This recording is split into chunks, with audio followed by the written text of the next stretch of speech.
तुम्ही पाहत आहे निपाणी न्यूज चौफेर घडामोडी। कृषी महोत्सव म्हणजे शेतकऱ्यांसाठी विकासाचे नवे दालन। अदृश्य काळसिद्धेश्वर स्वामी। भारत हा कृषीप्रधान देश आहे। शेतकरी हा आपला अन्नदाता असून त्याचे आर्थिक जीवनमान उंचावणं खूप गरजेचं आहे। आधुनिक पद्धतीने शेती करण्यासाठी आणि त्या प्रगत शेतीच्या माध्यमातून आपले राहणीमान उत्तम पद्धतीने जगण्यासाठी ग्रामीण भागात कृषी मेळावे होणे आवश्यक आहे। यामुळे शेतीविषयक विविध गोष्टींचे ज्ञान शेतकरी वर्गाला होतं। बी बियाणे, पीक आणि तंत्रज्ञानयुक्त शेती करण्याबाबत मार्गदर्शन मिळतं, असे प्रतिपादन आमदार शशिकला जोल्ले यांनी केलं। त्या जोल्ले उद्योग समूह आणि श्री हालसिद्धनाथ सहकारी साखर कारखाना यांच्या संयुक्त विद्यमाने आयोजित कृषी मेळाव्यात बोलत होत्या। प्रारंभी शेतकरी गीत गाण्यात आलं। यानंतर उपस्थित मान्यवरांच्या हस्ते ऊस रोपाची लागण करून कार्यक्रमाची सुरुवात करण्यात आली। त्यानंतर मान्यवरांना शाल, पुष्पगुच्छ देऊन सत्कार करण्यात आला। कार्यक्रमाचे स्वागत आणि प्रास्ताविक युवा नेते बसवप्रसाद जोल्ले यांनी केलं। पुढे बोलताना सौ जोल्ले म्हणाल्या, हा कृषी मेळावा केवळ एका घटकापुरता मर्यादित न राहता विविध घटकांना अनुसरून मार्गदर्शन केलं जाणार असल्याचं सांगितलं। या प्रसंगी स्वामीजी काळसिद्धेश्वर म्हणाले, या मेळाव्याच्या माध्यमातून शेतकऱ्यांना विविध गोष्टीचे नाविन्याने ज्ञान होणार आहे। या कृषी मेळाव्याच्या माध्यमातून शेतकऱ्यांचे जीवनमान उंचावण्यासाठी काहीतरी चांगलं देता यावं या हेतूने हा कृषी मेळावा आयोजित केला असल्याचं सांगून पुढील कार्यक्रमासाठी शुभेच्छा दिल्या। यावेळी जिल्हा बँकेचे अध्यक्ष आप्पासाहेब कुलगोडे, माजी आमदार सुरेश आळवणकर यांनी आपले मनोगत व्यक्त केले। शेतकऱ्यांना त्रास होत होता, त्याला आम्ही मदत केली, त्यांनी आम्हाला मदत केली। मी म्हटलं त्यांना काही शेतकरी यातून नाराज झाले तर 2 मतं जातील तुमची। ते म्हणाले 2 मतं गेल्याने जर 1000 लोकांची भलं होत असेल तर 2 मतं मी गमवायला तयार आहे। 1000 लोकांची कल्याण होत असेल तर मला 2 मतं कमी पडले, आम्हाला घरात बसवलं तर मी काय त्याच्याकरता फारसा हे करतो। एवढ्या लोकांच्या कल्याणाकरता आम्ही बळी द्यायला सुद्धा तयार आहोत। इतकी त्याग राजनीतीमध्ये करणं इतकं सोपं नसतं, फार कठीण काम असते। पण समाजासाठी या माणसाचे डोळे उघडले तेव्हापासून, म्हणजे हायस्कूलला होते, ज्युनियर कॉलेजला, त्याच वेळी वडिलांचं निर्गमन झालं। तेव्हा ते उत्तर कर्नाटकात पहिल्यांदा बीरेश्वरमध्ये आणल्या अण्णासाहेबांनी। पहिल्यांदा यांची बघून वेगवेगळ्या कोऑपरेटिव्ह सोसायटीने आपल्यात लागू केले सभासदांसाठी अपघात विमा। पुन्हा या कारखान्यामध्ये म्हणा किंवा यांच्या कोऑपरेटिव्ह अन्य सोसायटी ज्या आहेत, सभासदांच्या मुलांसाठी विद्यार्थी वेतन फार कमी लोक कुठे देतात की नाही देतात माहीत नाही मला, पण ही मंडळी करतात। असंघटित जे कामगार आहेत, जे सेंट्रिंग काम करणारे, रिक्षा चालवतो, टॅक्सी चालवतो, नेहमी हे लोक कधी अपघाताला बळी पडतील माहीत नाही।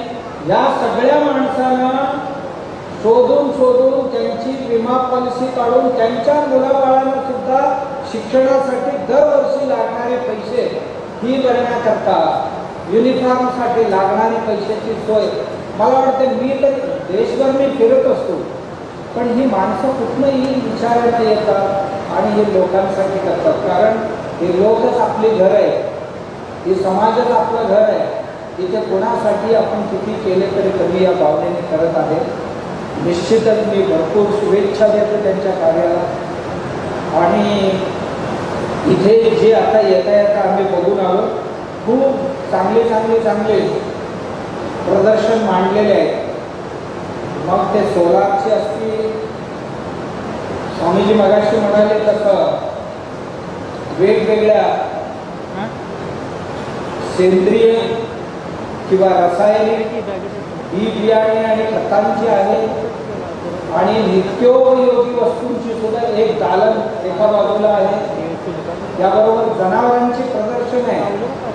भारतातल्या सगळ्यात छोटी म्हैस आहे तिथे सुरुवातीला, देवाने कशी निर्माण केली माहीत नाही, पण अशी म्हैशी जर तयार केली तर भरपूर पैसे मिळतात। आता त्या बुटक्या गायी अशी झालेली 20 लाखाला एक काय मिळत नाही।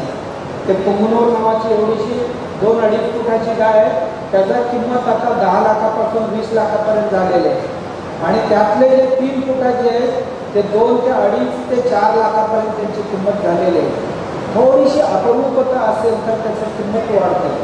रेडे आणलेले चांगल्या चांगल्या बैल आणलेले आहेत, गायी आणलेले आहेत की पाळावं तर कसं पाळावं हे दाखवण्याकरता शंकरीच्या रूपात आणलेले आहेत. याशिवाय तर खूप साऱ्या गोष्टी शेतकऱ्यांसाठी आणलेल्या आहेत. जरूर त्याची लाभ शेतकरी घेतील घ्यावं आणि त्यांचा जो परिश्रम आहे तो जरूर सार्थक व्हावं. आणखीन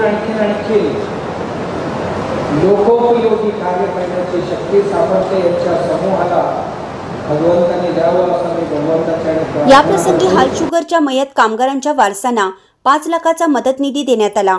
यावेळी निजलिंगेश्वर स्वामीची, प्राणलिंग स्वामीची, माजी खासदार अण्णासाहेब चोले, माजी खासदार अमरसिंह पाटील, हाल शुगरचे chairman MP Patil, vice chairman Pawan Patil, Hira शुगरचे chairman Basavaraj Kalloti, vice chairman Ashok Pattan Shetty, Nipani नगरपालिकेचे नगराध्यक्ष सोनल कोठडिया, बिरेश्वरचे चेअरमन आप्पासाहेब चोले, ज्योतिप्रसाद चोले, इचलकरंजीचे माजी नगराध्यक्ष हिंदूराव शेळके, अशोकराव स्वामी, निपाणीचे उपनगराध्यक्ष Santosh Sangavkar, PLT bank chairman SS Dhawane, Anand Yadav, Suraj Khaware, Siddhu Narate, Yogita Ghorpade, Lakshmi Khot, Basavaraj Patil यांच्यासह सुनील पाटील, हाल शुगर संचालक जयवंत भाटले, राजू गुंदेशा, समित सासने, विनायक पाटील, कार्यकारी संचालक आप्पासाहेब शिरगावे, इफ्कोचे पदाधिकारी, हाल शुगर, हिरा शुगरचे सर्व संचालक, निपाणी नगरपालिकेचे नगरसेवक, नगरसेविका, भाजपचे पदाधिकारी, शेतकरी सभासद उपस्थित होते. सूत्रसंचालन रमेश पाटील, अनिल शिंदे यांनी केलं. यानंतर साखरेतील पोषक घटक यावर परिसंवाद झाला व सायंकाळी अभंग रिपोर्ट हा मनोरंजन कार्यक्रम झाला.